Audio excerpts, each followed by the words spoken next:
of silent prayer and meditation.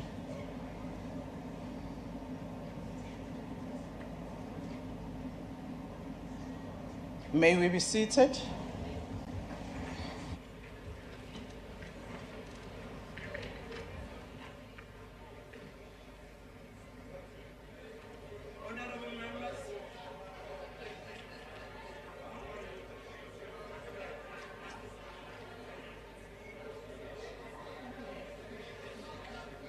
Honorable members,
what's happening?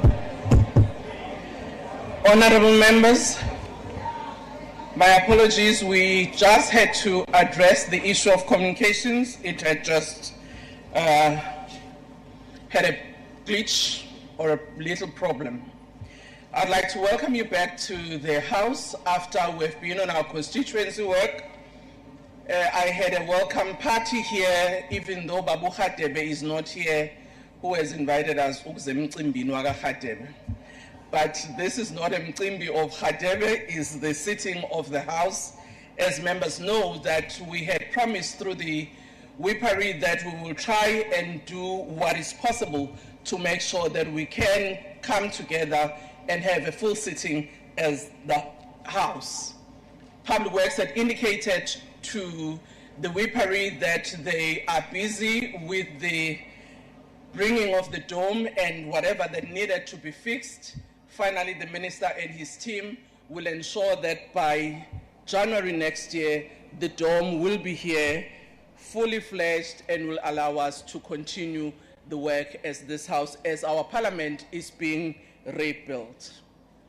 Honorable members, before us we proceed with today's business, I wish to announce that the vacancy which occurred in the National Assembly owing to the loss of membership by Mr. Arjos in terms of Section 47, subsection 3C of the Constitution of the Republic of South Africa of 1996 has been filled by the nomination of Ms. F. Mbiko with effect from 7 October 2024. The member has made a subscribed to the oath with the Speaker, and I would like to welcome Mbiko as the member of the National Assembly. Thank you very much. She is seated there towards the back. Thank you. You may be seated, ma'am. Today, as you know, is the questions to the President, and this is the only item on our order paper. There are supplementary questions on each question. Parties have given an indication of which questions their members wish to pose as supplementary questions. Adequate notice was given to parties for this purpose. The members who will pose supplementary questions will be recognized by the presiding officer. In allocating opportunities for supplementary question, the principle of fairness, among others, has been applied. When all the supplementary questions have been answered by the President, we will proceed to the next question on the question paper. The first question has been asked by the Honorable S.O.R. Mahumapilo.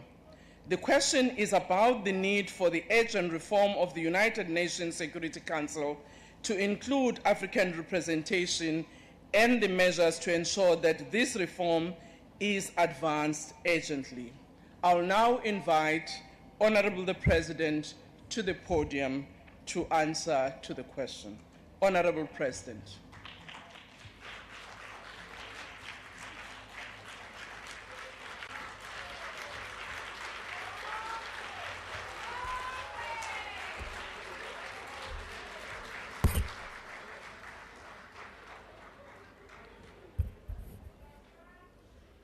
Honorable Speaker, honorable members,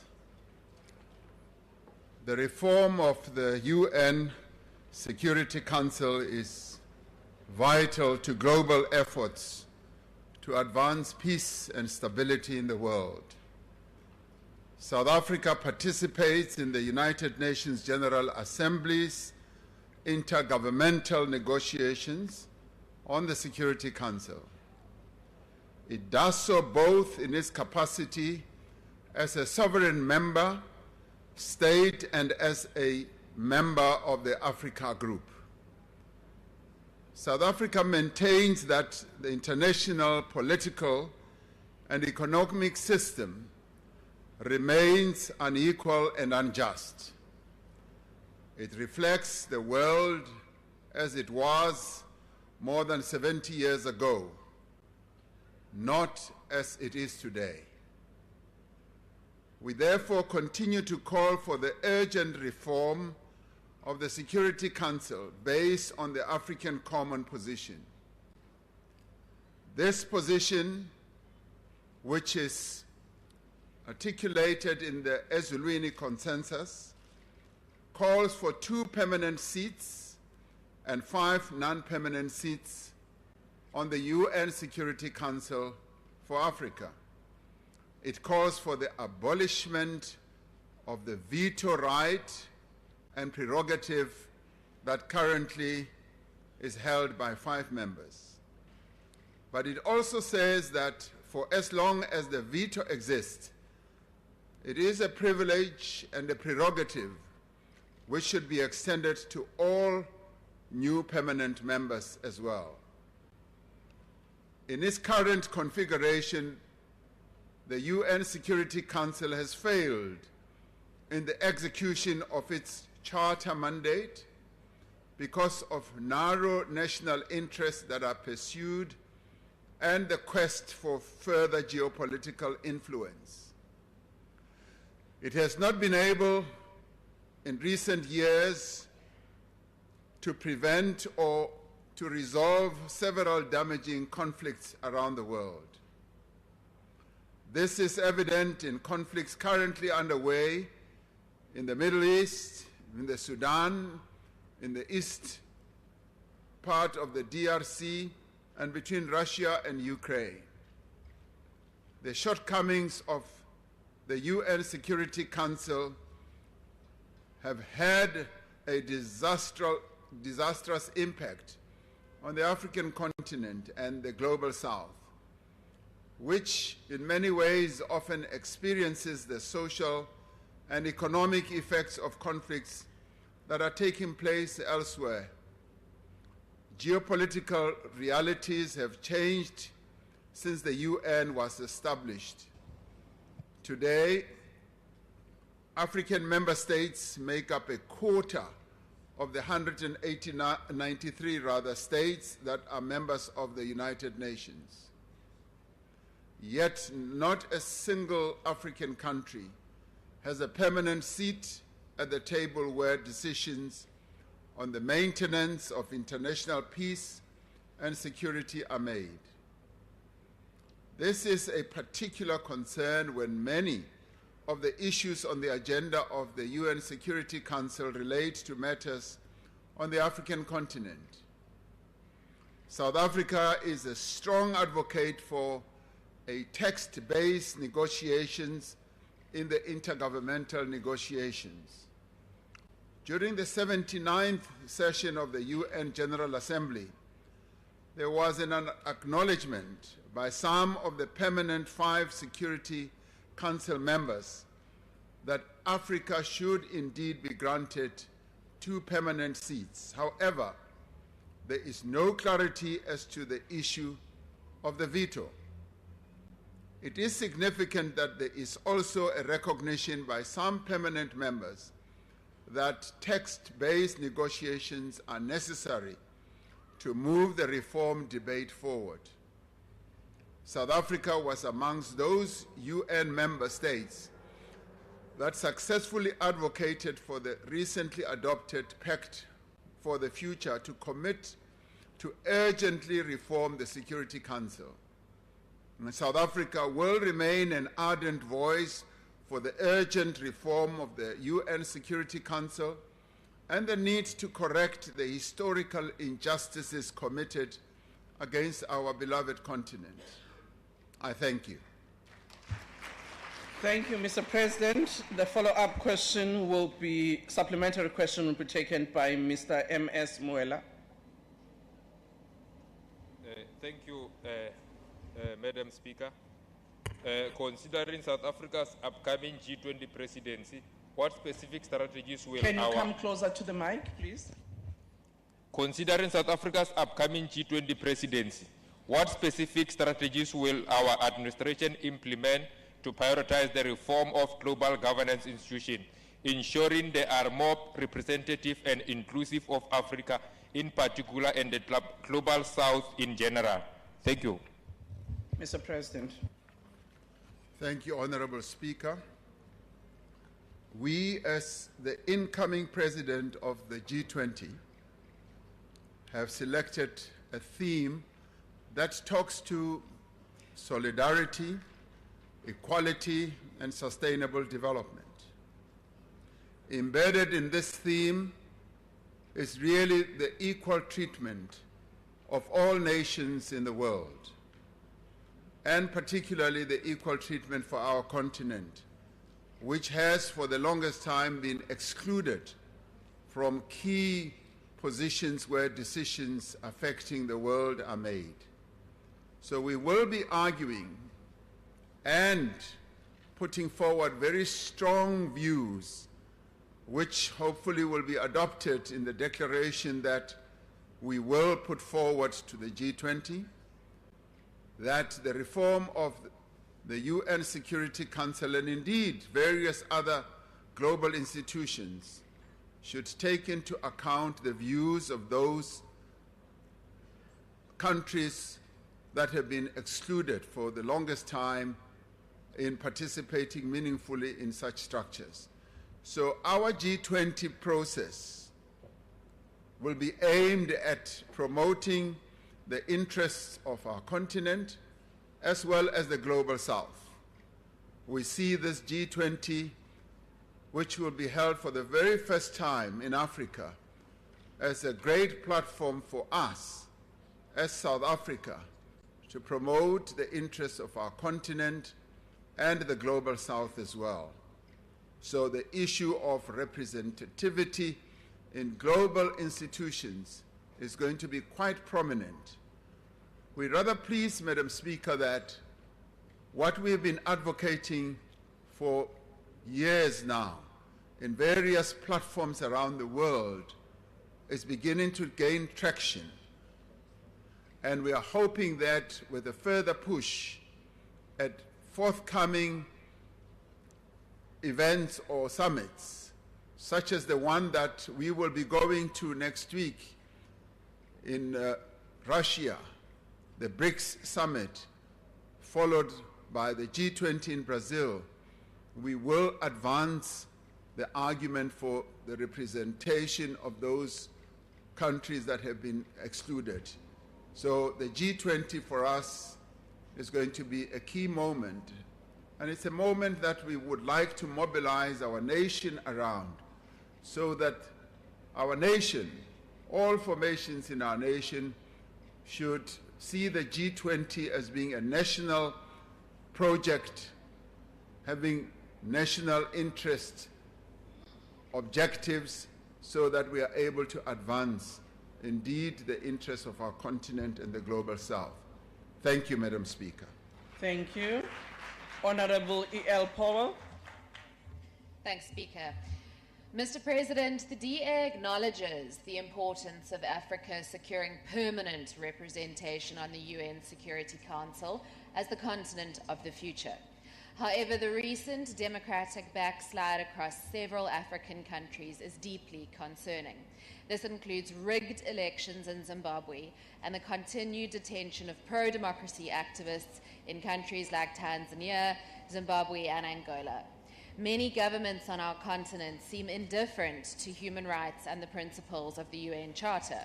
So, should we achieve UN reform, will South Africa support the candidacy of countries simply because they are African, or will their adherence to the principles of human rights and democracy be a prerequisite for South Africa's support? Mr. President. Our support for Africa's representation on the UN Security Council and indeed on many other structures that involve global governance is obviously based on the principles that have been adopted by the UN itself, as well as the principles that have been adopted by the African Union, as well as SADC, where our country resides or is located. So these three organizations, including a few others that we are members of, have adopted principles that speaks to governance, human rights, and we also base our approach on our own constitution that continues to guide us in terms of what we do globally to promote a better world and a better Africa. So our participation and our argument for Africa to be included clearly is going to be in accordance with those principles.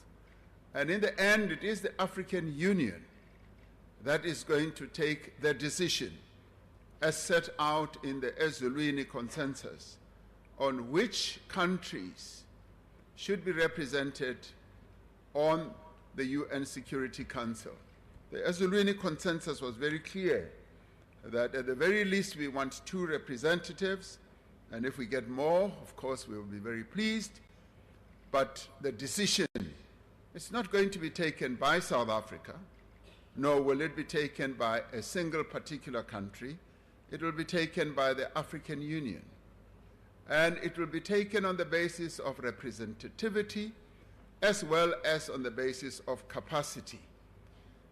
And that is what the Ezulwini Consensus put forward. So be rest assured that our position is going to be based on what the African Union decides. As you may well know, we are not the only country that is represented on the African Union. We are just but one of the many countries on our continent. Much as our voice is quite vocal, so are many other countries' voices vocal as well, because we are part of a collective. We don't act alone. Thank you, Honorable Speaker. Thank you. Honorable V.G. Reddy. Thank you, Speaker. I find it very hard, and I need you to help me here in believing anything this President says. And I'm not the only one. I'm supported by the majority of South Africans, as well as members of his own party who are deserting the ANC at phenomenal numbers. While his call for the urgent reform of the UN Security Council may sound bold on the international stage, we must ask ourselves, how can we trust these promises on this matter when here at home, objective evidence shows that he's consistently failed to deliver on promises to improve the lives of the overwhelming black majority. Under his leadership, the government has defied the progressive posture of his own alliance by accommodating International Monetary Fund and World Bank policies that impose neoliberal austerity on South Africa, ensuring that Western capital dominates the economic landscape. So the question is, what is his response now that the MK has unveiled him? Thank you. Honorable President.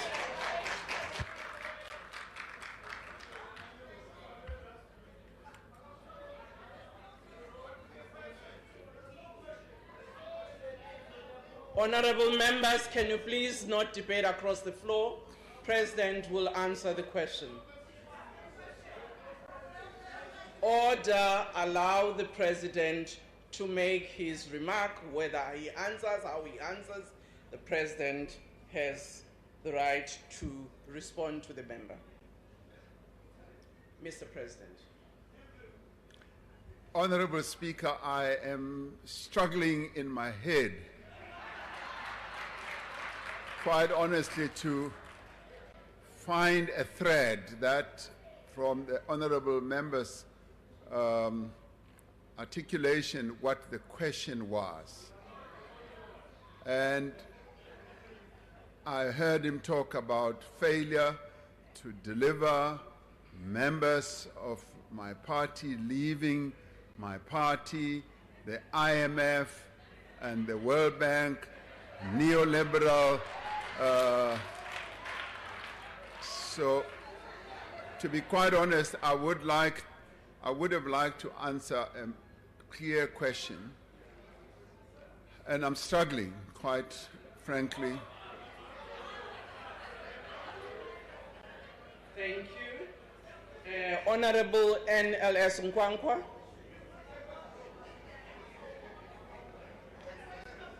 Honorable Nkwankwa.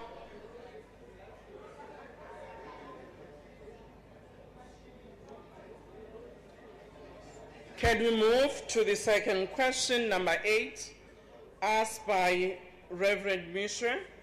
Honorable Reverend Mishra, the question is about the government's position on the United Nations Declaration, known as the Pact for the Future, and what this pact means for the Republic. Honorable the President. Madam Speaker, the main focus of the 79th session of the United Nations General Assembly was the Summit of the Future. And its key outcome document, the Pact for the Future. The Pact in itself seeks to forge a new global consensus for the global community to protect the needs and interests of present and future generations. And the Pact covers a number of areas critical to the progress of humanity. Before I go on, it was a real honor and a pleasure for us as South Africa to participate in this debate, a debate and a process that was ably led by Namibia and Germany. It was a proud moment to see a sister country on our continent and in our region having led a process of this nature that has resulted in a global agreement that has brought about a number of individuals that included heads of state and government, observers, non-governmental organizations, UN system organizations, civil society, and a number of other organizations, think tanks, and many others. And this was for a broader push to increase the engagement of diverse actors. And the formal summit itself was preceded by another process which Namibia and Germany led in, which included, we were told, up to 7,000 individuals representing all segments of society. So the summit process and the pact have been deeply enriched, were deeply enriched by contributions of millions of voices and thousands of stakeholders from around the world. We were proud, yes, to work alongside Namibia, and our representatives were closely involved in the whole process. And world leaders representing many countries adopted the Pact for the Future, and the Pact itself is a wide-ranging international agreement that has been in the making for many years, covering entirely new areas as well as issues on which agreement has not been possible over many decades. And the document aims, above all, to ensure that international institutions can deliver in the face of what the world is going through right now. Now, as the Secretary General said, which was observed by Honorable Reverend Mishwe, he said we cannot create a future fit for our grandchildren with a system built by our grandparents. That in many ways encapsulates the key objective of the Pact of the Future. And the Pact covers a broad range of issues, as I said, including peace and security, sustainable development, climate change, and the new area which was debated and agreed upon after long discussions was the digital cooperation, human rights, gender, youth, and future generations. And all these matters then culminated in this Pact of the Future.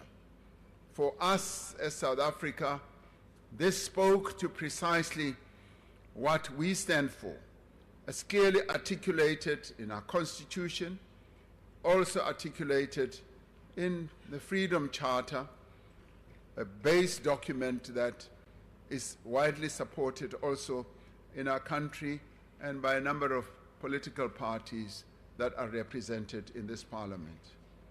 On sustainable development, climate change and financing for development, one could say that the entire pact is designed in a way to speed up the process of implementation of the SDGs, the Sustainable Development Goals. There was consensus on a detailed agreement ever at the UN on the need to reform the international financial architecture so that it can better represent and serve developing countries, particularly countries in the global south, including giving developing countries, or economic countries as I call them, a greater say in how decisions are taken at international financial institutions level. It also included mobilizing more financing and multilateral development banks to help developing economic countries and to meet their own development needs, and reviewing the sovereign debt architecture. And all these matters we found as very important for the future, but also focusing on the future generations. The Digital Cooperation Pact is a comprehensive global framework for digital cooperation. And at the heart of the compact is a commitment to design, to use, and govern technology, and to make sure that technology works for all. And on human rights and gender, the Pact aims to strengthen our work on human rights, gender equality, as well as the empowerment of women. For South Africa, the Pact for the Future reflects many of the key elements of our international agenda. The effective implementation of the actions contained in the Pact for the Future will make a significant contribution to building a better world and a better Africa. Madam Speaker, I thank you. Thank you, President. Reverend K.R.J. Misher. Thank you, Speaker. Thank you, Mr. President, for your reply. The ACDP believes that godly values such as love, respect, and care for others that our grandparents instilled in us helped to build a solid foundation for our children and grandchildren. These are some of the values that have kept African families and cultures intact. The Pact for the Future is controversial in that it lays the foundation for the UN's new global order that will see the transfer of power from sovereign nations to the UN. While some may consider the Pact for the Future a progressive step towards global cooperation, it presents certain dangers and disadvantages that will need careful consideration. Of significant risk is the potential erosion of our national sovereignty. Noting all the positives you have stated, Mr. President, my question is whether you can assure this House and all concerned South Africans that you will not support or allow the sovereignty of South Africa to be eroded when the UN's Pact for the Future is implemented. Thank you. Thank you, Mr. President. Thank you, Honorable Speaker. When we participated in the various discussions that have been taking place through a number of formations, both on our own continent and in various other organizations in the world, we were, as a country, always aware that we've got to promote our own national interests, interests that are clearly encapsulated in our Constitution, and interests that are also clearly well articulated in our Charter at the AU level. And in doing so, we joined many other countries in the world. And Honorable Reverend Michaud will have listened carefully, I hope, when I described the process that has led to the adoption of this pact, because it was thoroughly debated over a number of years, involving at the very last moment more than 7,000 individuals and many, many countries that finally adopted this charter. And I would never believe that any of the countries that participated would have wanted, in the end, to erode their own sovereignty. They would instead have wanted to strengthen the United Nations, because through the United Nations, we are stronger. Through the United Nations, we are able to strengthen our own sovereignty. I've never seen the United Nations eroding a country's sovereignty, as the United Nations, through the charter that was adopted, aims to promote all what I would say is good that every country would want to see promoted. So we participated with a great deal of confidence, knowing that in the debates, in the exchanges, we are not undermining what we stand for and what our Constitution sets out. Thank you, Honorable Speaker.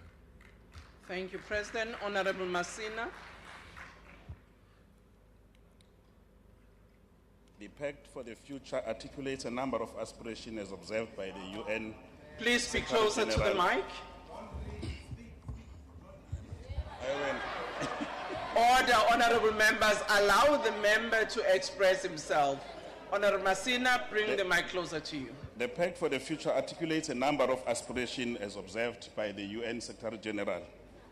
President, can you kindly share with South Africa what did South Africa posit on the following aspect? Firstly, on the need for the reform of the international financial architecture so that it can better serve developing countries, as well as on the reviewing of the sovereign debt architecture to ensure that developing countries can borrow sustainably to invest in the future of their country.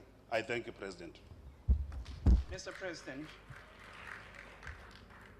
Honorable Speaker, yes, we made our positions very clear when it comes to not only the reform of the United Nations Security Council, but also the reform of the financial institutions, the financial architecture, the various international organizations such as the IMF, the World Bank, and a number of others that operate at a global level.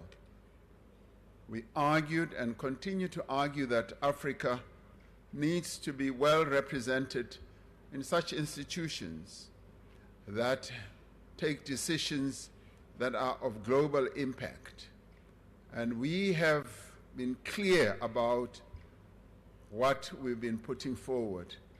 And Honorable Member Masina might recall that during COVID, the issue of the representation of our continent on these institutions, as well as the issue of the sovereign debt, came up very strongly. We were then the chair of the AU, and we led the process of arguing for debt forgiveness for those countries, particularly in the global south, that are in deep debt, debt stall or debt stoppage of paying interest, that that should happen, and that there should also be debt cancellation and debt restructuring. So we led that process and even touched on important issues which are dealt with at the IMF and the World Bank, on issues like the SRDs, which have been made available in large measure to your more developed economy countries, and that those should also be made available to the African continent or the global south. We did successfully get that process to succeed to some extent, but feel that it has not succeeded enough. So, Honorable Masina, we continue to argue for debt forgiveness. We argue for debt cancellation because a number of countries on our continent are heavily laden with debt, and many of them are having to spend quite a lot of their own resources on security matters, on disasters that befall their own countries due to climate change. And we argue that the world financial institutions should come to the aid and assistance of such countries. But more particularly, we want to be at the table where all these matters are discussed. So we continue to advocate for fairness, for equality, and as you will have heard in the theme for our chairpersonship or presidency of the G20, we are front-loading the issue of solidarity, that there does need to be solidarity, and the solidarity that we talk about must be all-encompassing. It must also involve issues such as sovereign debt treatment, equality, which is part of our theme, must lead to equality of treatment. We must also, as the African continent, be represented in all those organizations in the global financial architecture that take decisions that affect many nations. So our campaign is not going to stall.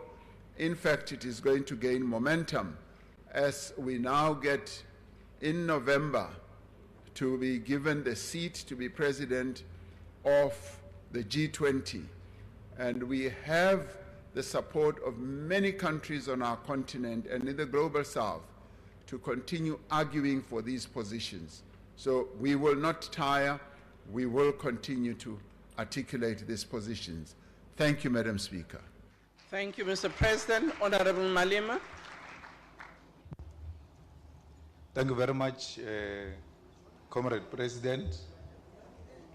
Firstly, I want to thank you for according Comrade Tito official funeral, because when it comes to us that side, we always struggle. I still struggle with the fact that Peter Mokaba was never accorded a state funeral. And I'm happy that you gave it to Comrade Tito, well-deserving a Category 2 state funeral. President, we must appreciate the role that you have played when it comes to International Court of Justice and the fact that South Africa mobilized the international community in support of the Palestinian question. We appreciate that the Pact for the Future has got progressive resolutions in relation to Palestine. And this parliament, in line with Pact of the Future, took a resolution that we must close the Israeli embassy and cut all diplomatic ties with Israel. Till to date, you are so reluctant to implement that decision.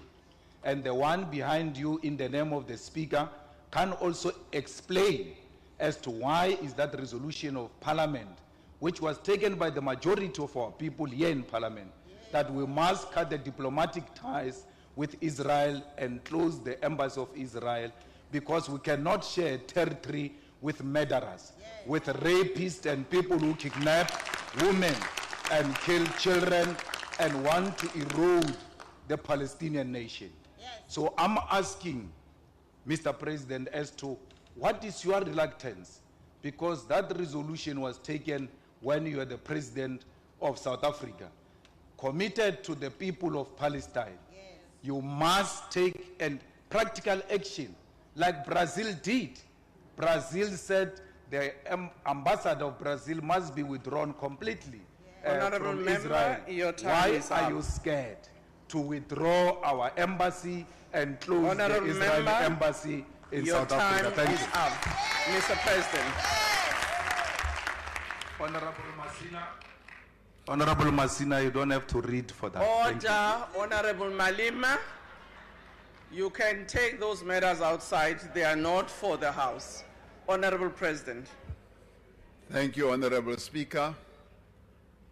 Honorable Malema, no tla ga botse o bolela dintho tse botse se re di dirang. Yaanong o nahana hore we are reluctant and cowardish and all that. That is not so.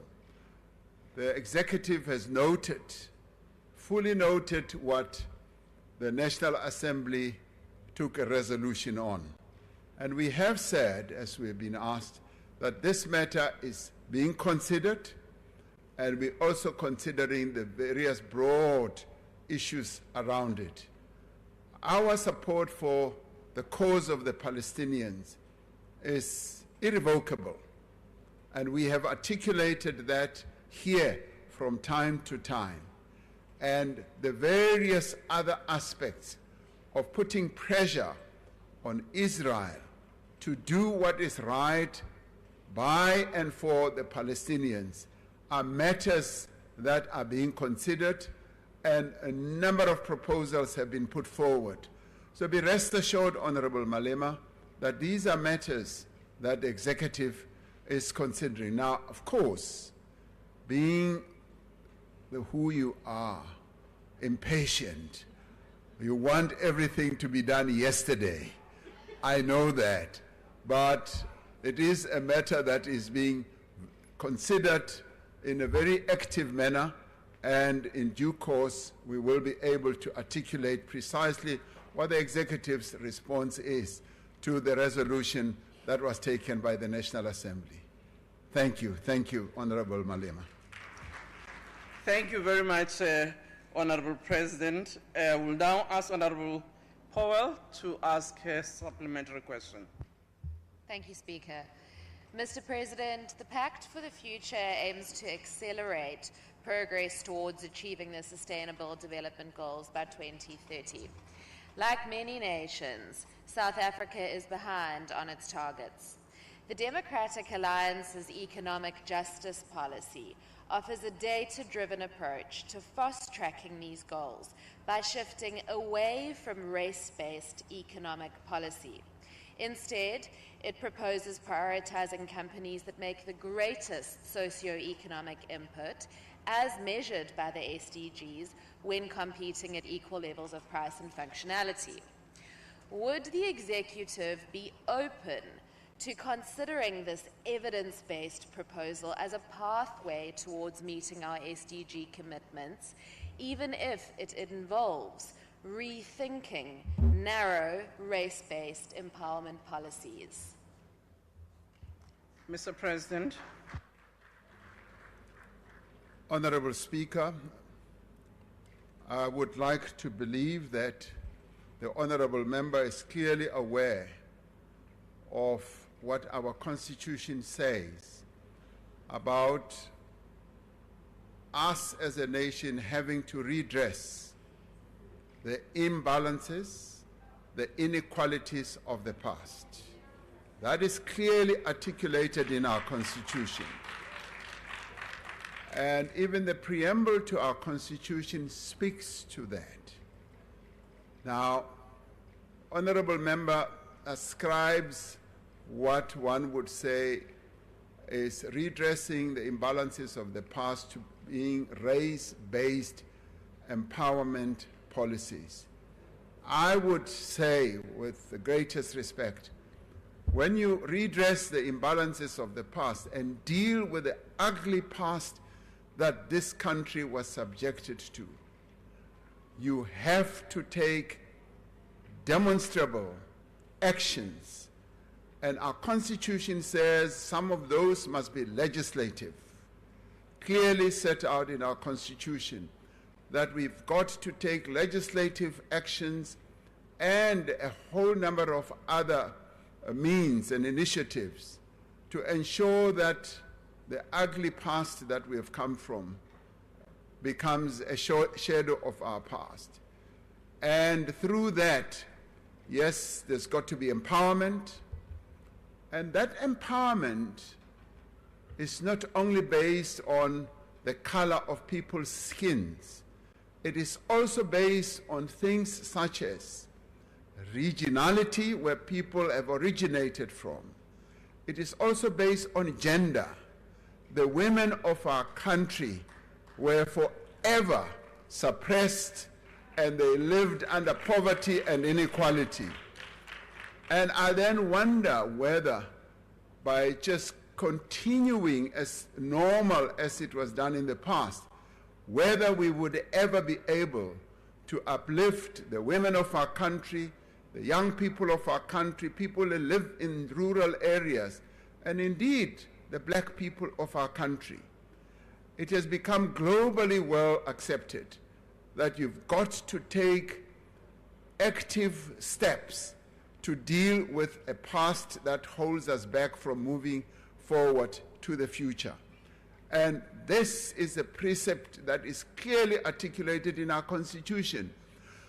I would not know how one deals with it. And the difference with what we're doing now is what they did in the past. In the past, those who ruled this country were blatant racists. They were unashamed, they were unapologetic, they just, on a race basis, just suppressed the majority and advanced the interests of a minority. In this country, we are advancing the interests of all. And I think it is disingenuous. It really is disingenuous to then say, as we advance the interests of all our people, from a regional point of view, gender point of view, youth point of view, and yes, national group point of view, that in itself works against the development and the attainment of our sustainable development goals. I can say without any equivocation, we will not depart from the path that we have embarked upon for empowerment and transformation. That is something that I will put up here clearly, because it is in our Constitution. Thank you, Honorable Speaker. Thank you, Mr. President. We now move to the third question. Question number 9, which has been asked by Honorable G. Breitenbach. The question is about what steps the President intends taking to ensure that members of his cabinet act in accordance with the government's commitment to build a capable and ethical state in the light of the allegations against the Minister of Justice and Constitutional Development. Honorable the President. The Executive Members' Ethics Act of 1998 provides a legislative basis for the promotion of ethical conduct by all members of the executive. The law makes provision for a code of ethics that prescribes standards and rules in support of open, democratic, and accountable government. The Executive Ethics Code, which was promulgated on 28 July 2000 says that members must, to the satisfaction of the President or Premier, perform their duties and exercise their powers diligently and honestly. It requires that they act in all respects in a manner that is consistent with the integrity of their office. Among other things, the Code says that members may not use their position to enrich themselves or improperly benefit any other person. They may not expose themselves to any situation involving the risk of a conflict between their official responsibilities and their private interests. To promote transparency as well as accountability, every member must disclose to the Secretary of the Cabinet on an annual basis their financial interests and those of their spouses, permanent companions, or dependent children. To provide an additional layer of assurance, the Act requires the public protector to be in a position to investigate any alleged breach of the Code of Ethics on receipt of a complaint by the President or a Member of Parliament. This establishes what I would call a robust mechanism for ensuring that members of the executive adhere to the code and that they generally uphold the ethical standards that are required or expected of them. I've made it clear to the members of the executive that I appointed on 30th July 2024 that they are expected to meet the standards established by the Executive Ethics Code and to uphold the oath that we all took, and that they should abide by the oath. And this is what we expect of every member of the executive. I thank you, Honorable Speaker. Thank you, Mr. President. Supplementary question comes from Advocate G. Breitenbach. Thank you, Honourable Speaker, and good afternoon, Mr. President. If you can please bring the mic closer to you. Given that this matter raises serious questions about the integrity of the Minister's financial dealings. Honourable Member, we cannot hear you. May I sit down? We can hear you now. Okay. Given that this matter raises serious questions about the integrity of the Minister's financial dealings and the glaring conflict of interest on the part of the Minister, with the startling contradictions in the dodgy loan agreement, illustrated by the fact that the Financial Sector Conduct Authority yesterday debarred and fined the Minister's financial advisor for his part in the VBS debacle, will the President remove the Minister and make the findings of this review public to uphold transparency and accountability in government? I thank you. Mr. President. Thank you, Honorable Speaker. I did say, and with the active participation of the Minister, and I said that I've requested the Minister to submit to me a report on exactly what has happened.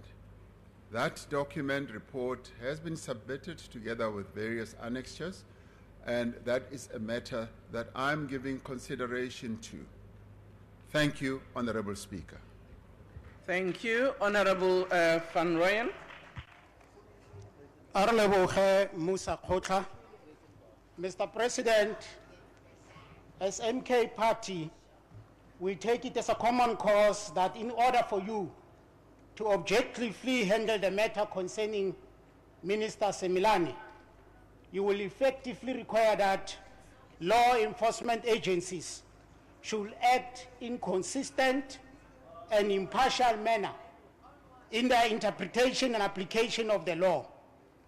But we all know reality dictates otherwise. For example, the NPA itself, as our prosecuting authority, is not without its own blemishes. The Center for Development Enterprise just recently on its report on the 1st of this month lamented what they characterize as dismal record when it comes to initiating prosecutions and securing convictions. The center says there are rogue elements and obstructiveness in NPA. They even recommend that... Honorable member, if you can summarize, your time is up. The straightforward question, Mr. President, is that can the President take this House into confidence on how your government of the DA-led coalition will ensure that the state apparatus are not used for spurious reasons? I thank you. Thank you, Honorable President.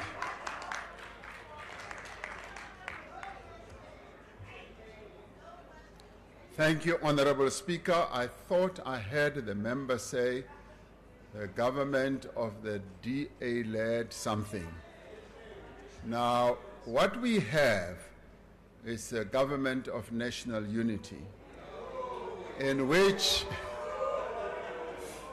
Order, honorable members. Your answer, I'm sure you'd want to hear. Honorable President. It looks like I've pressed a very painful button. Now, what we have is a government of national unity in which 10 political parties that are represented here participate, as well as some others participate in a parliament of national unity. Now, I can assure the honorable member that there is just no way. On a point of order, Speaker. On a point of order. Yes, thank you very much, honorable member. Sorry, I didn't see you. Honorable Malima. I think the President is deliberately misleading the House. There's no parliament of national unity. There's no such a thing. Thank you, honorable member. Mr. President. Thank you, Honorable Speaker. There are parties that are not represented in the government of national unity that are working together with those parties that are part of the government of national unity. And however one describes them is obviously open for discussion or debate. What I wanted to assure the honorable member on is that there is just no intention, no action whatsoever that will be taken in the executive that I lead to utilize state institutions against members or anyone. Those institutions are institutions that we hold in high regard, the highest regard, and they've been granted the independence by our Constitution, and we let them do their work without any fear, favor, or any prejudice. I had occasion to meet with a number of these institutions, together with a number of members of the executive, to deal primarily with their logistical issues, their organizational matters. But I took time to thank them for the work they do, but also gave them the full assurance that we respect their independence and we want to urge them and strengthen them in their resolve to be independent, to act without any favor and without any prejudice. That I repeated ad nauseum to them, and it is out of adhering to the precepts of our Constitution that we need to do that. And we will, honorable member, continue to do precisely that and not seek to use any of the arms of the state to take actions against any citizen in South Africa. And those institutions must act independently on their own to do their work, whether it's investigative, whether it's prosecutorial, and whether they have to do anything that will advance the interests of the people of South Africa. Thank you, Honorable Chairperson. Thank you, Honorable President. Honorable NZ Buthelezi. Thank you, Honorable Speaker. Honorable President, since the conclusion of the Commission of Inquiry into state capture, there has been little to deter the ongoing association between corruption and public office. A key reason for this is sadly the failure to prosecute many of those implicated. As the first citizen of the country, it is crucial that you set a strong precedent by unequivocally condemning unethical leadership, as it robs our people of the opportunity to live in a corruption-free South Africa. Can the Honorable President, as head of the Cabinet and State, reassure the nation by explaining how he has addressed this issue in a way that will prevent similar incidents in the future? I thank you, Honorable Speaker. Honorable President. Honorable Speaker, I have said repeatedly that one of the objectives that we have embarked upon to deal firmly with the period that we went through of state capture is to ensure that the institutions are strengthened once again.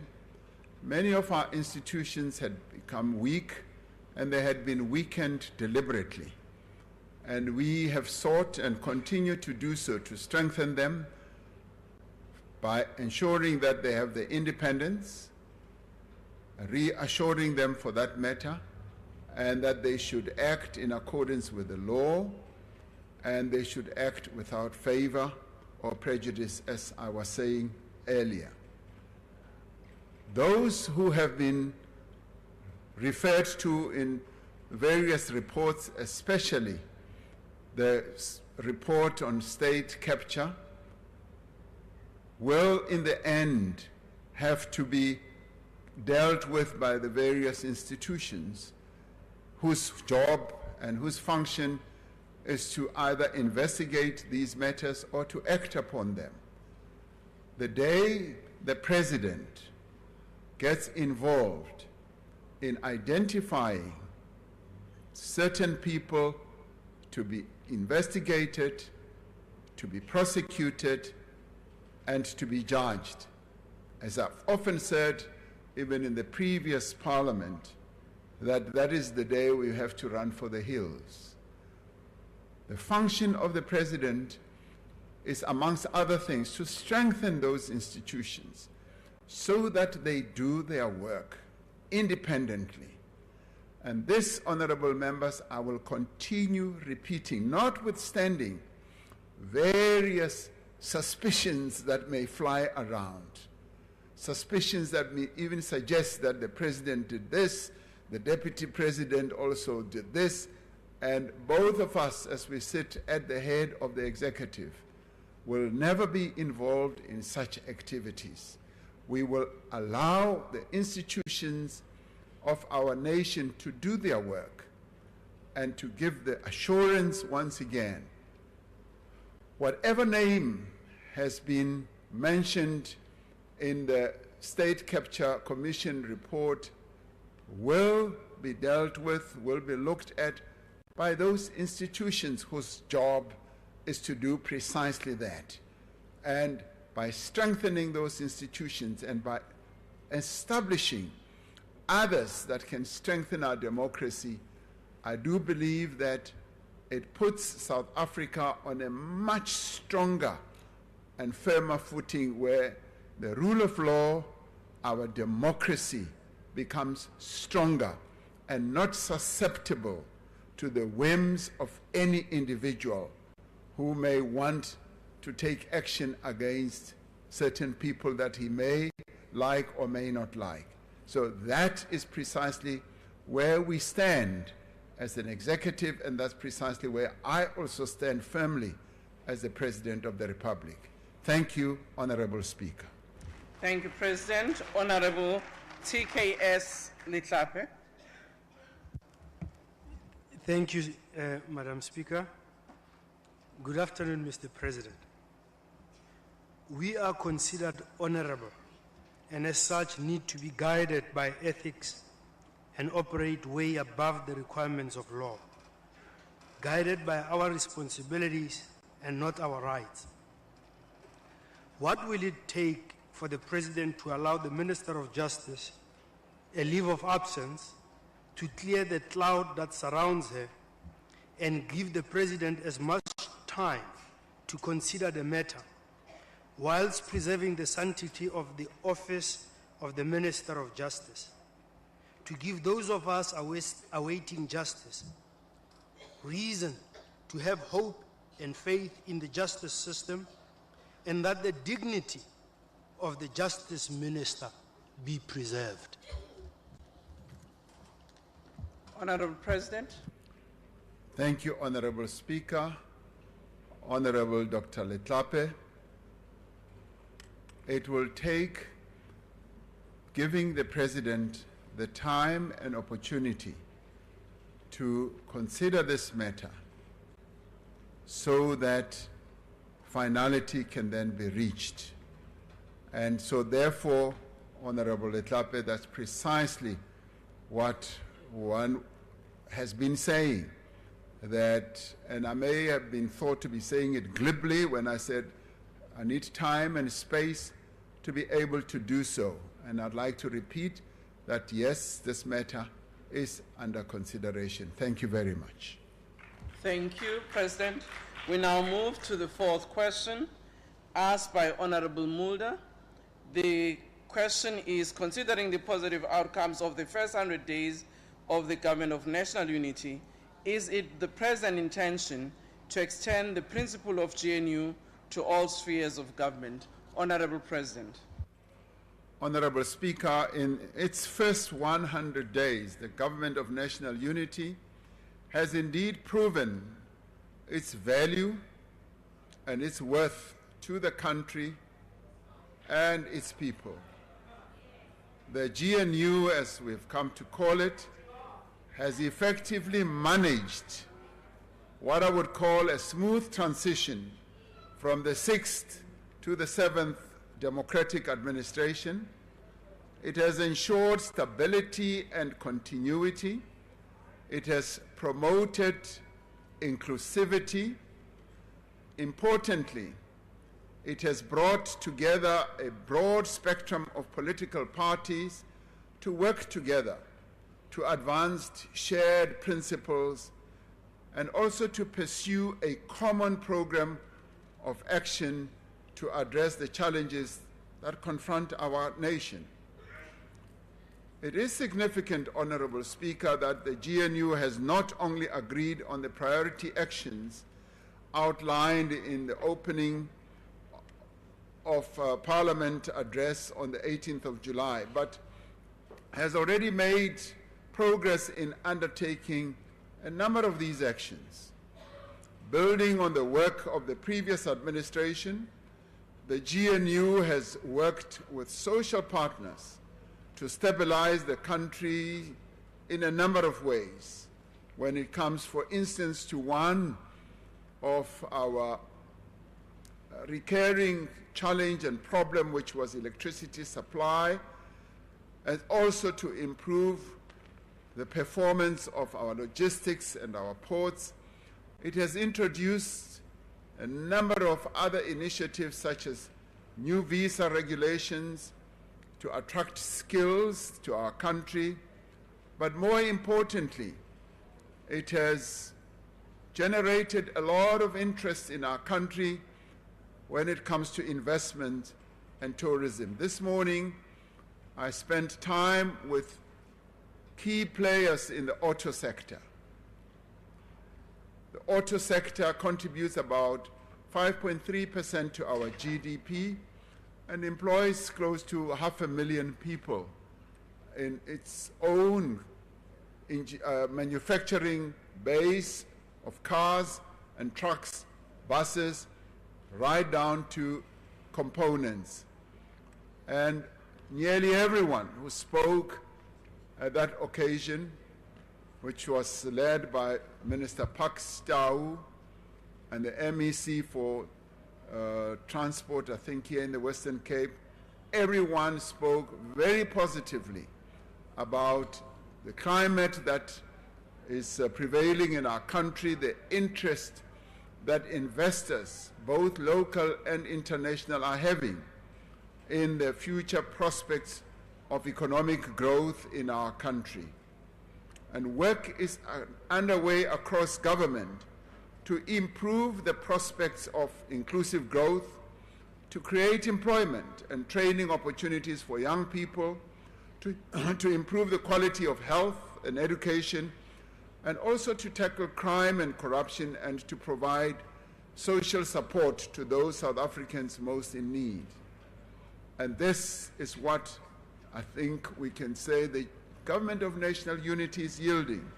The work of the Government of National Unity has been positively received by South Africans who are feeling much more confident about the direction that the country is taking now. There is also a marked improvement in sentiment amongst investors, various actors in a number of sectors of the industry or the economy. Whether the GNU approach can and should be extended to other spheres of government is, Honorable Mulder, a matter that the political parties need to discuss amongst themselves. The experience of the Government of National Unity has to date been encouraging and also instructive. As a country and as political parties, we should see what lessons can be drawn and if there are other circumstances in which we can apply precisely the practice or the lessons that we are drawing from the Government of National Unity. We should all recall that in the end, the Government of National Unity was not an instruction from one person. It was a coming together of various political parties by themselves to finally agree on a statement of intent and common principles with a view of taking our country forward. So I would in the end say it behoves on various political parties having the will, the determination to work together and take whatever sphere of government forward to address the challenges that our country faces. I thank you, Honorable Speaker. Thank you, Honorable President. The first supplementary question will be asked by the Honorable Dr. C.P. Mulder. Thank you, Honorable House Chair. Thank you, Mr. President, for your comprehensive response. In your first newsletter from your desk after the formation or your election on the 24th of June, you wrote the following, and I quote, "The success of the GNU will be measured by the extent to which we are prepared to focus not on who will govern, but on how we will govern together." And as you correctly pointed out, since the election and the creation of the Government of National Unity, the Rand has strengthened with approximately 7%. The bond market is up with 11%. The JSE main board has gone up with 10%. Inflation has come down. So has interest rates. The tourism sector has a very strong recovery and the mood in the country has been lifted. It is also so that the concept of the Government of National Unity has not been extended to the other spheres of government. And the question immediately would be, if it is successful on the national level, why would it not be successful on other levels of government? The question I would like to ask is this something that you would like to see be discussed amongst political parties as a first point of departure then in the new clearinghouse that has been created within the Government of National Unity? Thank you, sir. The Honorable President. Yes, thank you, Honorable House Chair. The answer to your question, Honorable Mulder, is yes. The participants from the various 10 parties had a meeting of, if you call it the clearing house, some call it the technical committee, but I see it correctly as a clearing forum where matters amongst the 10 political parties are discussed. They held their first meeting really, after I convened all of them over dinner some weeks ago, and they discussed a variety of issues. So, put it more in a straightforward manner, I would say yes. It's a matter that should also be discussed in the clearinghouse or in the clearing forum of the 10 political parties. It's a matter that we can never say we should run away from. The Government of National Unity is working at a national level, and it is, as I was saying in my reply, we should draw lessons for how it is functioning, and in the end, be able to say, are there lessons we can draw from this experience that we are going through now, so as to ensure that we meet the interests of our people, because in the end, it is the interests of our people that we should focus on. And all those positive indicators that you are speaking of have really also been generated by the Government of National Unity idea. And wherever I go internationally, including on our own continent, people keep saying, heads of government, ordinary members keep saying, even in the streets of our country, I'm stopped as I take my morning walks, they keep saying, this was a very good development for our country, and we also took the trouble, Honorable Mulder, to explain it to the world when we addressed the United Nations General Assembly. We explained exactly what had happened in South Africa and the direction that the country has taken, and the Secretary General of the United Nations, when we met him, applauded us and said that you are once again a shining example for how a country and its various role players can be brought together to work together. So that is exactly where we are. Thank you, Honorable House Chair. Thank you, Honorable President. The second supplementary question will be asked by the Honorable Direko. Thank you, House Chair. Honorable President, we have noted the positive outcomes of the first 100 days of GNU. So in future, how is the President going to sustain this working relations in terms of our transformation agenda, statement of intent, and the political mandates from different political parties? Thank you. The Honorable President. Thank you, Honorable House Chair. I'd like to say that there's really no magic to this. The real answer lies in how all the political parties that are part of the Government of National Unity are committed to working together, but also, more importantly, committed to finding solutions to the various areas where they may differ. And as we have said, the Government of National Unity is made up of 10 parties that come from completely different, in many instances, different ideological backgrounds, different histories, different experiences, and composed of people from different backgrounds and different areas in our country. And we have said that we will seek to work together and find solutions for whatever challenge and difficulty that we come across, and find compromises. And indeed, right from the word go, what the 10 political parties did was to underpin their own coming together by agreeing that whilst we have, for instance, different election manifestos, we will try and find what brings us together, what is common amongst us, but more importantly, we will try to determine what is in the interests of the people of South Africa. And that is precisely what we believe we should focus on more resolutely.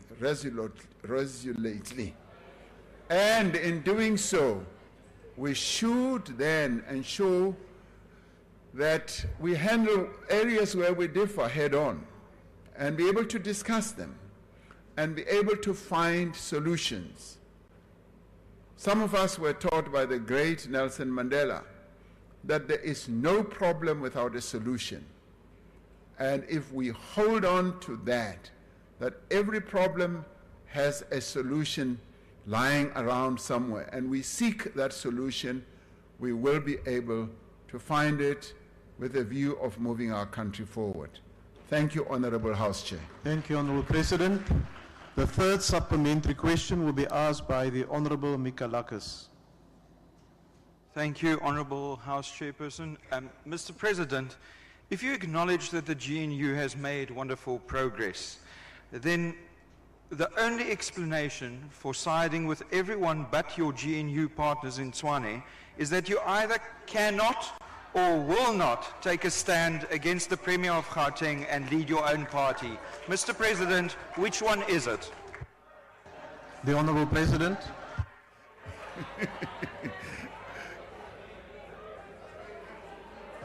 Order, honorable members.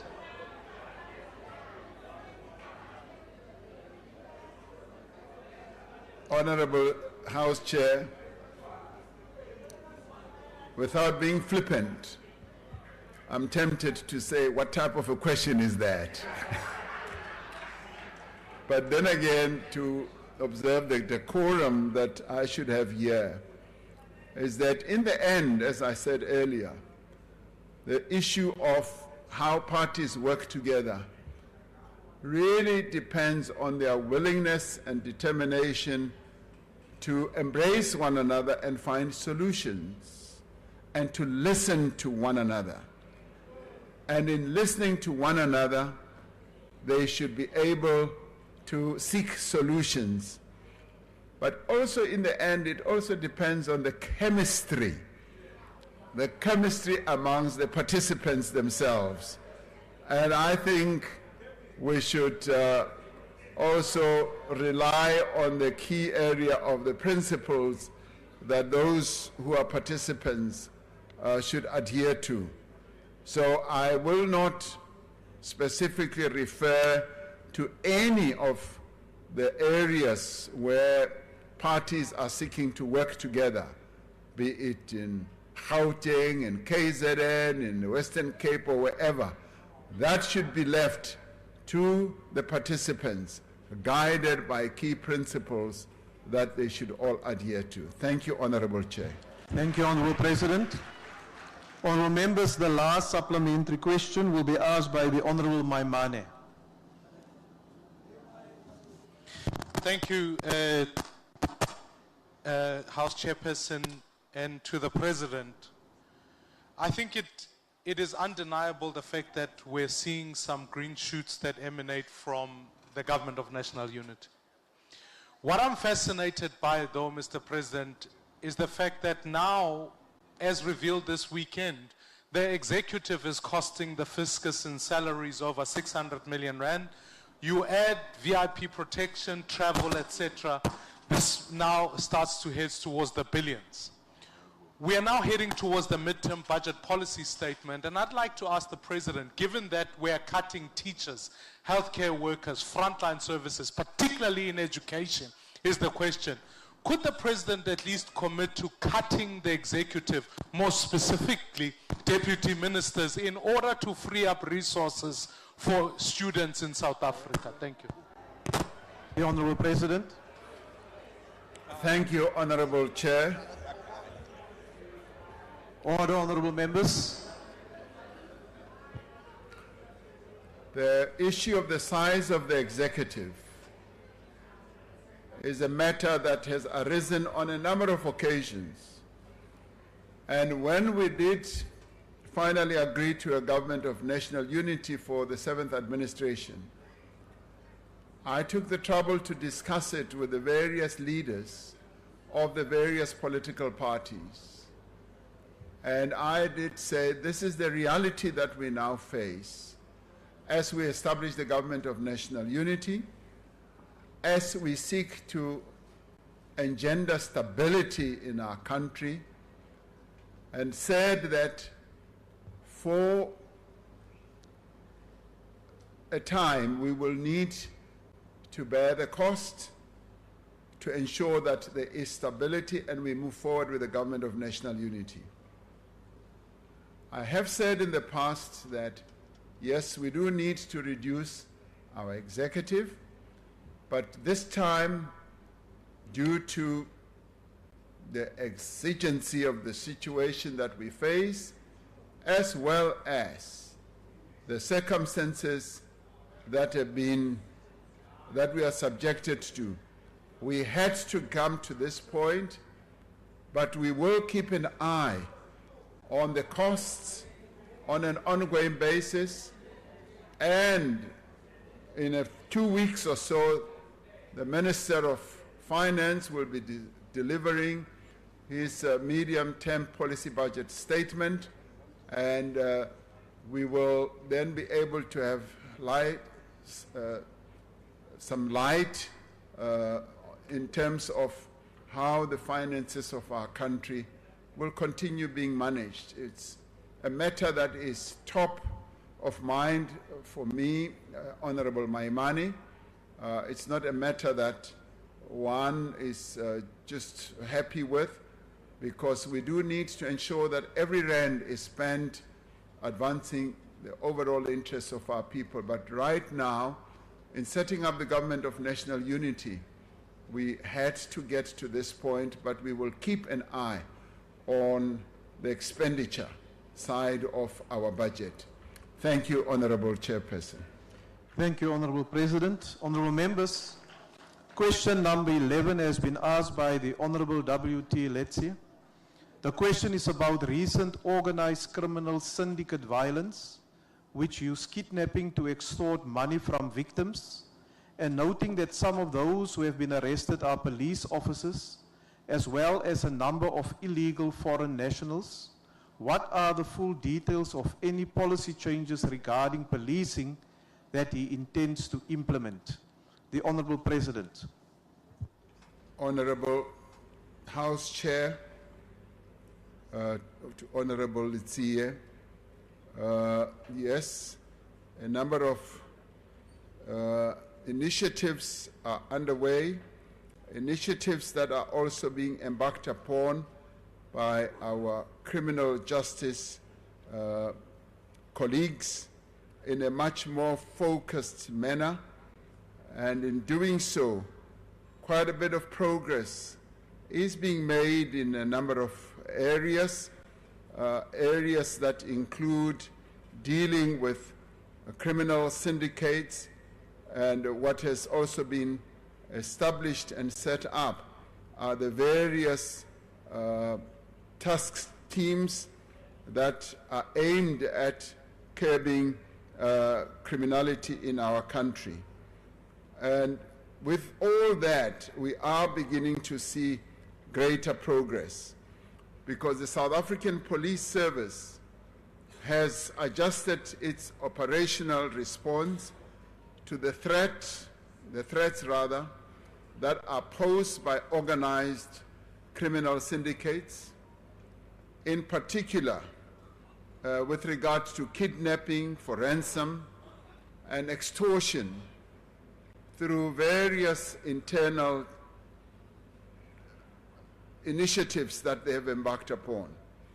For instance, the Directorate for Priority Crime Investigation employs what I would call a project-based approach to the investigation of serious organized crime, and a dedicated capacity has also been established in the Division Detective and Forensic Services that is aimed at coordinating investigations into organized criminality. The organized crime threat analysis process makes use of a number of other mechanisms to identify existing and emerging organized crime threats, and this they use as the basis of an appropriate multidisciplinary response. Operational command centers at district, provincial, and national levels further provide for coordination between the South African Police Service, the government departments, and a number of other law enforcement agencies. But this also includes cooperation with civil society partners. With each kidnapping case, a special joint operations committee is convened to deal with those actions. This consists of a multidisciplinary resource center to concentrate on the investigation of the kidnapping case, as well as to deal with the safe release of victims. And with regard to the proliferation trends in extortion, House Chair, a priority committee was established at national level to address the various types of extortion incidents that have emerged. 6 distinct work streams have been established as part of this committee. A committee which consists of also a multidisciplinary group of role players from the South African Police Service and both the public and private security sectors. The external role players include the National Prosecuting Authority, the Financial Intelligence Center, Business Leadership South Africa, Business Unity South Africa, and the Consumer Goods Council of South Africa. To identify South African Police Service members who may be involved in criminal activities, the South African Police itself employs specific counterintelligence measures in addition to routine integrity testing measures, such as vetting, the analysis of financial disclosures, as well as lifestyle audits. The South African Police Crime Intelligence capability is an integral part of the police service multidisciplinary approach to addressing organized crime, working in collaboration with various other departments.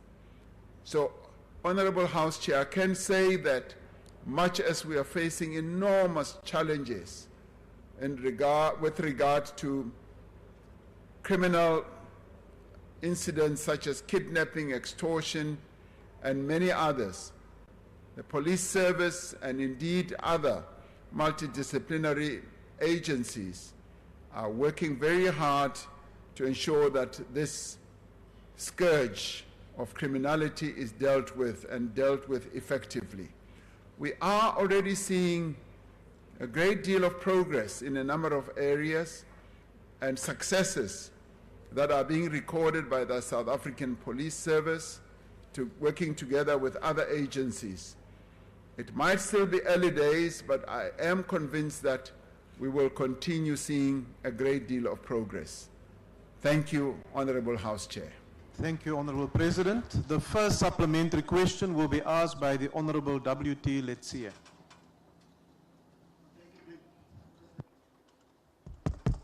Thank you, Mr. President, for your comprehensive answer.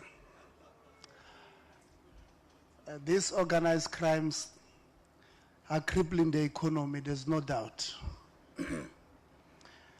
And they need all of us to work together, and I'm happy you said there's collaborative work from different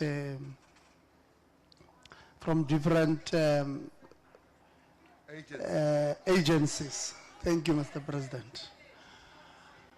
Parliament must also play a role, Mr. President, using our PCOs.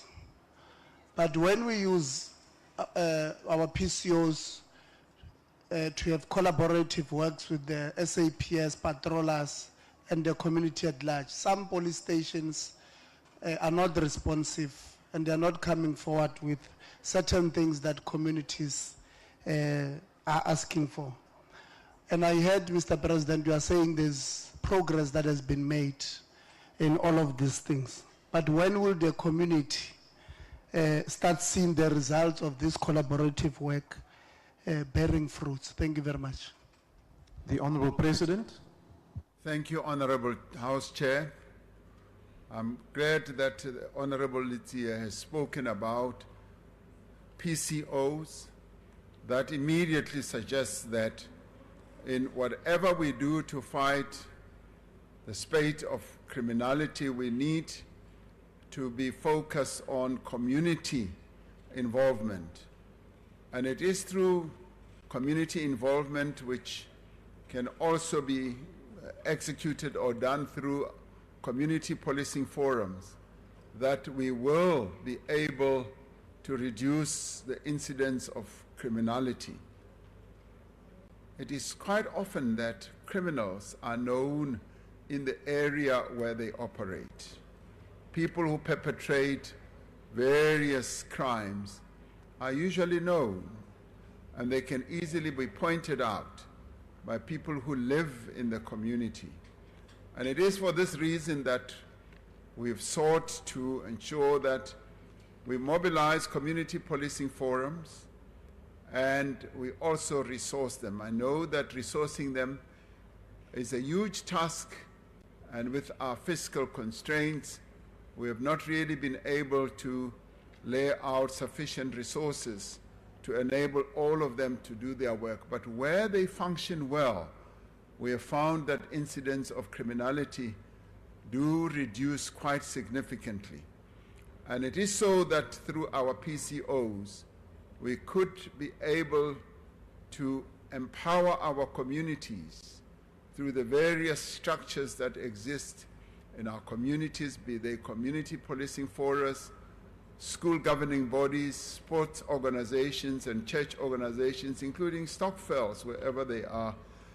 If we engage with them and various structures of our own political parties, we should be able to have eyes on the ground that can help in informing the police and various agencies that are mandated to deal with acts of criminality. So empowering and mobilizing our PCOs would be something of great help. Thank you, Honorable House Chair. Thank you, Honorable President. Honorable members, the second supplementary question will be asked by the Honorable Zibi. Thank you, Honorable House Chair. Honorable President, the rise of extortion is part of a pattern of intelligence failures. From the financing of terrorism abroad from within our country, fake business forums, a military training camp in Mpumalanga, and now this extortion and kidnapping pandemic. They all point to a serious failure of intelligence as we are always reacting. Are we going to see an overhaul of the national intelligence infrastructure to protect the people and our economy? Thank you. The Honorable President. Honorable House Chair, we are paying attention to the effectiveness of our intelligence structures, be they SSA, military intelligence, and also the ones in the police, on an ongoing basis. And the various reports that we received, either following what happened to the SSA, which report was led by Professor Mufamadi, or what happened during the July unrest. Those reports spoke to, yes, the weaknesses that are prevalent in some of our agencies. Those are being attended to on an ongoing basis very actively, and also through the legislative processes that this House has been involved in. And we are proceeding to ensure that we renew, we rebuild our agencies, and we strengthen them, as well as to empower them to be able to do their work more effectively. It is a process that is underway, but I am confident that we will be able to succeed in ensuring that our intelligence agencies do actively give out information which can be acted on to prevent spades of criminality and also ensure that there is greater safety in our country. Thank you, Honorable House Chair. Thank you, Honorable President. Honorable members, the third supplementary question will be asked by the Honorable D.M. Skosana. Thank you, House Chair. Mr. President, it will seem that the findings highlighted by the independent panel on the July 2021 riots are once more corroborated, that you failed to convene the National Security Council where all the intelligence matters are discussed was at the center of a poor and reactive response by the police. Given the persistent failure of the intelligence agents operating in your office to timelessly detect the evil work of an organized criminal syndicate and extortionists, as evidenced by the reactive and sometimes surprise police, when was the last time that the National Security Council met, and what are the reasons that the NSC is not meeting regularly?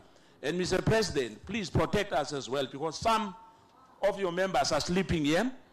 And I just want to say to you, the DA-led Helen Zille coalition government, they won't get Tswane.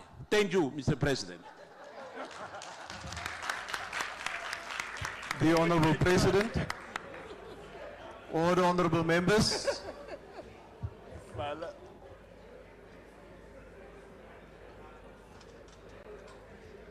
Honorable House Chair, the question was, when did the National Security Council meet? I'm pleased to inform the honorable member that it met 2 days ago. Thank you, Honorable House Chair. Thank you, Honorable President. Honorable members, the last supplementary question will be asked by the Honorable Kojani. Thank you very much, House Chairperson. Honorable President, we do note with appreciation the increased number of arrests thanks to the ramping up of intelligence, but it is very concerning that there is still a high number of police officers and illegal foreigners that collude with criminal syndicates. Not only is this bringing shame to the badge of the policeman, but it also demotivates the hardworking and honest men and women in the police force. It also negatively affects the national integrity because foreign nationals have become comfortable in engaging in activities of criminal acts. What are the mechanisms and the strategies in the interim to protect communities, especially the whistleblowers, who have to contact the same police stations that are infiltrated by members? And also, how are we going to monitor the authenticity and the impact of some of the measures that you have mentioned, like lifestyle audits, so that those who are part of high-level investigations at present are not infiltrated by the very same syndicates? Thank you. The Honorable President. Thank you, Honorable House Chair. The process of ensuring that we monitor not only the activities of members of syndicates, but also the members within the police service or other criminal justice agencies is an ongoing one. And it's being pursued quite vigorously to ensure that we do not see a recurring process where these criminal syndicates have their either moles or people who have been captured in our security services or agencies. It is ongoing, and obviously processes like lifestyle audits are reviewed on an ongoing basis, and there's a close monitoring of those, and we are heightening our own alertness through the various arms of the state. And in the end, as we make progress, which you alluded to right at the beginning, that there are a higher number of arrests, and intelligence is showing clear signs of improvement, we will continue in that vein to make sure that in the end we do get on top of these acts of criminality, both inside our own ranks as well as outside. Thank you, Honorable House Chair. Thank you, Honorable President. Honorable members, the last question on today's order paper has been asked by the Leader of the Opposition. The question notes that the President has withdrawn and abandoned his application to the Constitutional Court to review the recommendations of the report of the Section 89 Independent Panel, and whether he intends to deal with the findings and recommendations of the report of the Section 89 Independent Panel in light of his commitment to fight corruption. The Honorable President. On the 13th of December 2022, the National Assembly resolved not to refer the report of Section 89 Independent Panel to an inquiry. In doing so, the National Assembly was exercising its powers as well as responsibilities as outlined in the Constitution and in its own rules. As of today, investigations conducted by a wide range of independent law enforcement agencies have been finalized. The South African Revenue Service, the South African Reserve Bank, the Public Protector, and the Directorate for Priority Crimes Investigations have all concluded investigations into the matter. I could say that none of these bodies have found that there was any wrongdoing on my part. As was my obligation constitutionally and legally, I cooperated with each and every one of these institutions without any form of interference. I answered their questions, provided them with information they required and sought, and where requested, made myself available for interviews. The decision by the Constitutional Court to dismiss my application for direct access to the court to review the independent panel's report was not a determination on the substance of my application. It should be noted that the Constitutional Court will hear arguments in November on whether or not this House, in resolving as it did in December 2022, failed to fulfill its obligations under the Constitution. I myself have full faith and confidence that the court will decide the issue before it in a comprehensive and final manner. The fight against corruption is a priority of this government and will remain so. We will continue to capacitate, as I've said, law enforcement agencies at the center of this fight against corruption. And we will support the independence of institutions who must act without fear or favor. And I'd like to repeat that I will continue to support those agencies. I thank you. Thank you, Honorable President.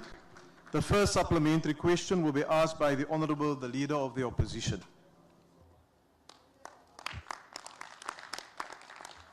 Right. Thank you very much, Honorable House Chair. Mr. President, here is the follow-up question, sir.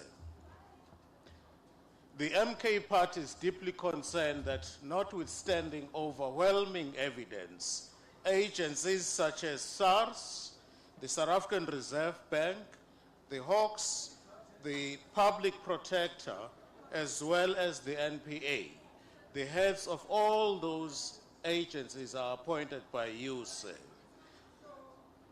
They have cleared you of wrongdoing. This contradicts the findings of an independent panel which was appointed in terms of Section 89 and chaired by the Honourable members, Honourable Leader of the Opposition, can you just hold there, please? Honourable members, the person who asked the question, the member who asked the question, have 2 minutes to make an intervention followed by the question. Now, if we get these type of interjections, it will not be possible for the President or for myself then to ultimately hear what the follow-up question is. Can we give the member a fair opportunity, please? The Honourable Leader of the Opposition. Thank you. Please, order.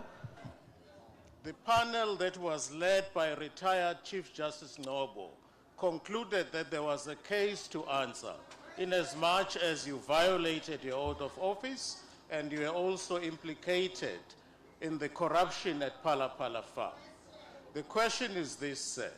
Given that in South Africa we transact in rands, and the reports indicate that dollars were found at Phala Phala, are you now in a position to finally take this House into confidence and tell us the truth, that these transactions had nothing to do with a legitimate business?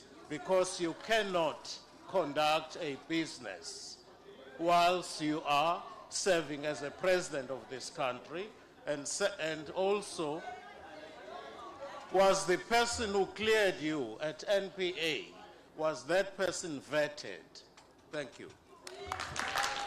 The Honourable President. All honourable members. The President. Thank you, Honourable House Chair.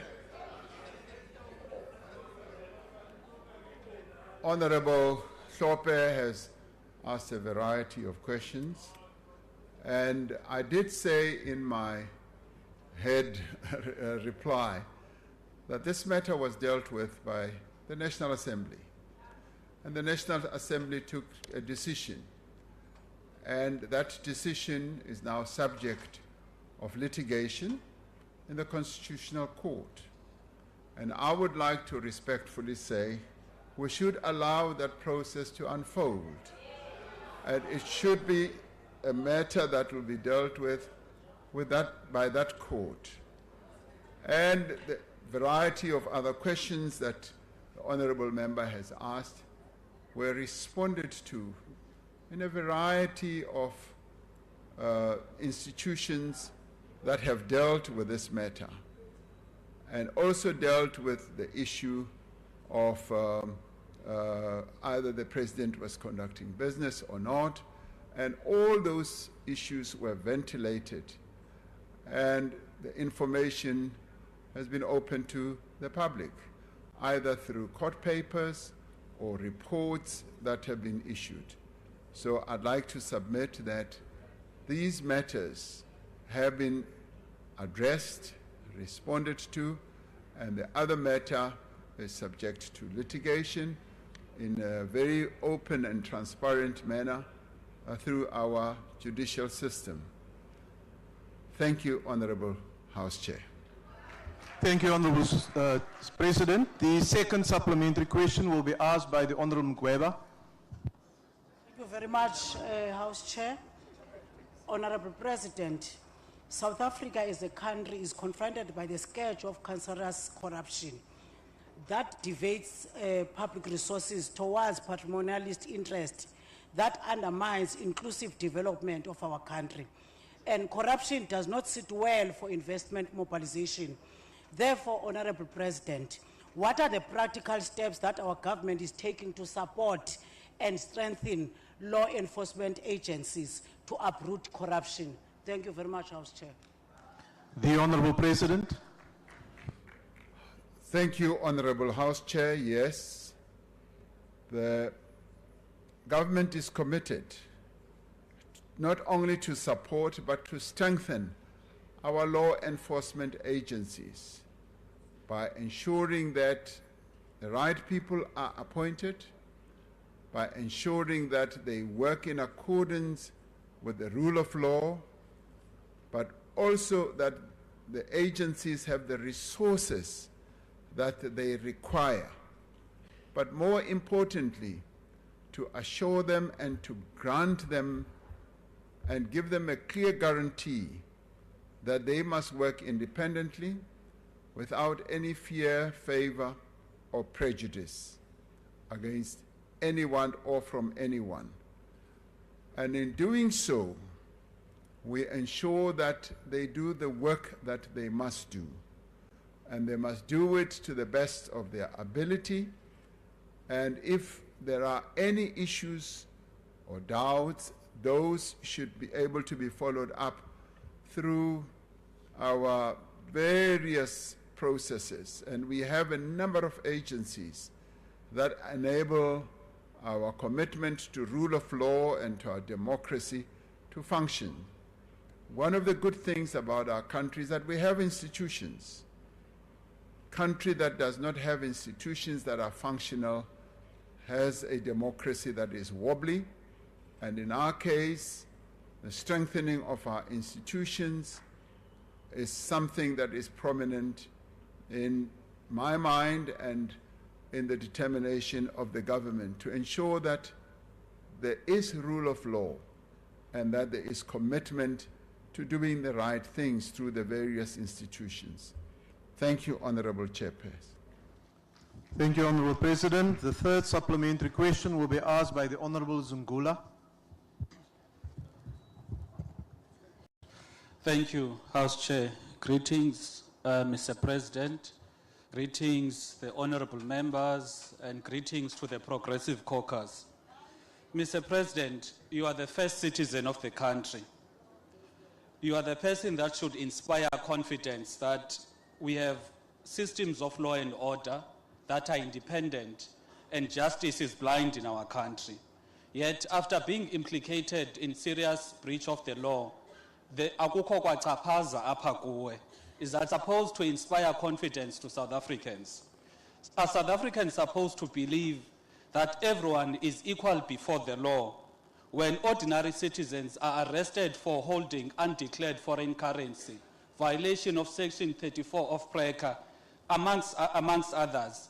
Yet the Reserve Bank, the NPA, and the SARS sees nothing wrong with Palapala. The independent panel report, Mr. President, still stands and has not been set aside by any court of law. And not only is it legally binding, but it should be binding to your conscience as well. Mr. President, the question is, does it not matter to you that a report penned by a reputable former Chief Justice found that there is prima facie evidence that you violated the Constitution, a Constitution that you did not only... Honourable Member, your time is now expired. The Honourable President. Thank you. Thank you, Honourable House Chair, and thank you, Honourable Zungula. It's the first time I ever heard you extend greetings to me. So thank you so much. Honourable House Chair, I did say that it was the National Assembly, which I am not a member of, took a decision on that report. And as we speak now, that report has been challenged, or the decision of the National Assembly has been challenged and is now before the highest court in the land. And I do think that that process should be allowed to unfold because, as I've often said, we have institutions that are meant to guard our democracy, to ensure that there's rule of law. I do believe that that's precisely what we should do and allow that process to unfold. Thank you, Honourable House Chair. Thank you, Honourable President. Honourable Members, the last supplementary question will be asked by the Honourable J.S. Malema. Thank you very much, President. You are aware that we are the ones who have taken this matter on review at the Constitutional Court because we don't believe that what Parliament did was correct. Mara, ntokinyaka uliboncha yona mkhalabe kuri. Liabona taba ya utshwana lia mayor wa former mayor ya Polokwane yele renglo ilebelele. Ba ilebeleji asale mayor ba ifeja kwa Polokwane. ane bjale le re lo mo lebelela ANC yo mo lebelela ke double jeopardy. She dealt with that thing when she was a mayor. There was a president here, and Bulelani Nuka announced that there is prima facie evidence, but not winnable. As we speak today, he's in court. Let's unlike the former mayor of Polokwane, while Saberegi ditaba tše le sale ka ofising, le tšea maikarabelo, le bitše boraditaba, le nne fase ka gore a go sana selo ka moka na bona ba rile a lena selo ba le tlerile. While le sa bitše ditaba la re tlhalosetša gore na matlakala a la boithabišo a Honourable member, a fitlhile jwang ka kua polaseng ya lena gore na di-dollar di fitlhile jwang ka polaseng. Not because you are answering any case, but because you are Honourable taking the member, nation into your confidence. time has President expired. Mandela did that. Thank Even you. on personal matters, President Mandela did that. Thank you, Honourable member. Your time has expired. Thank you. The Honourable President. Thank you, Honourable House Chair. Karabo Eki Beile, Honourable Sello Malema. Ki ile ka ebe ya hona ka bolela botse kare taba e di mo matsohong a lekgotla le legolo la naga e, and ntho e nngwe e isitswe ke lena. Nna ke ne ke kgopela gore le se gona moue e šomiwe ke bao ba na leng tsebo, bao ba tla shebisang dintho tse ka moka na tsona. Ke yona ntho e ke bolelang ke beya mo tafoleng. Ke fella gona moue. Thank you, Honourable House Chair. Thank you, Honourable President. I wish to thank the Honourable President for his presence to reply to the questions that was asked. And Honourable members, that concludes the questions to the President. Thank you. Can I go home now? Mr. President, that's entirely up to you. Honourable members, I now request you to stand and wait for the chair and the maids to leave the chamber. That concludes the business for the day, and the House is adjourned.